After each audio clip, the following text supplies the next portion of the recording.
വരുന്ന നിയമസഭാ തെരഞ്ഞെടുപ്പിൽ ബി.ജെ.പിയിലെ വലിയൊരു വിഭാഗം നേതാക്കൾക്കും മത്സരിക്കാൻ സീറ്റ് ലഭിക്കില്ല.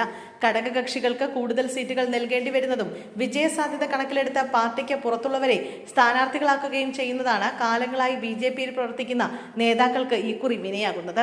സീറ്റ് മോഹികളായി എത്തുന്നവർ സ്ഥാനാർത്ഥികളാകുന്നതോടെ ആശയങ്ങളിൽ ആകൃഷ്ടരായി പാർട്ടിയിലെത്തിയവർ ഇക്കുറി പോസ്റ്റർ ഒട്ടിച്ച് ഉൾപ്പെടെയുള്ള പ്രചരണ പ്രവർത്തനങ്ങളിൽ മാത്രം ശ്രദ്ധ കേന്ദ്രീകരിക്കേണ്ടി വരും.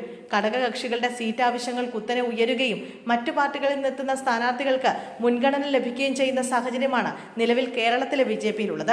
ഇത്തരമൊരു സാഹചര്യത്തിൽ ബി.ജെ.പിയിലെ രണ്ടാം മൂന്നാം നിര നേതാക്കളുടെ വലിയൊരു വിഭാഗം ഇത്തവണ മത്സരപ്പട്ടികയിൽ നിന്ന് പുറത്താകാനാണ് സാധ്യത. തെരഞ്ഞെടുപ്പ് രംഗത്തെ പതിവ് മുഖങ്ങളിൽ പലരും മാറി നിൽക്കുമെന്നതാണ് പാർട്ടി വൃത്തങ്ങളിൽ നിന്നുള്ള സൂചന. ബി.ഡി.ജെ.എസും പുതിയതായി എൻ.ഡി.എയിലെത്തിയ 2020യും സീറ്റ് പങ്കിടലിൽ ശക്തമായ നിലപാടാണ് സ്വീകരിച്ചത്. ഈ ഘടകകക്ഷികൾക്ക് 50-60 വരെ സീറ്റുകൾ നൽകേണ്ടി വരുന്ന കണക്കുകൂട്ടലാണ് ഉയരുന്നത്. ഇതോടെ മണ്ഡലങ്ങൾ കേന്ദ്രീകരിച്ച് തയ്യാറെടുപ്പുകൾ തുടങ്ങിയ പല ബി.ജെ.പി നേതാക്കൾക്കും സ്ഥാനാർത്ഥിത്വം ലഭിക്കില്ല എന്നത് ഉറപ്പായി. ലോക്സഭാ തെരഞ്ഞെടുപ്പിൽ ബി.ജെ.പി മികച്ച പ്രകടനം കാഴ്ചവെച്ച കായംകുളം, വർക്കല ഉൾപ്പെടെ ഏകദേശം 1 ഡസൻ മണ്ഡലങ്ങളിലേക്കാണ് ബി.ഡി.ജെ.എസ് ശക്തമായ അവകാശവാദം ഉന്നയിക്കുന്നത്.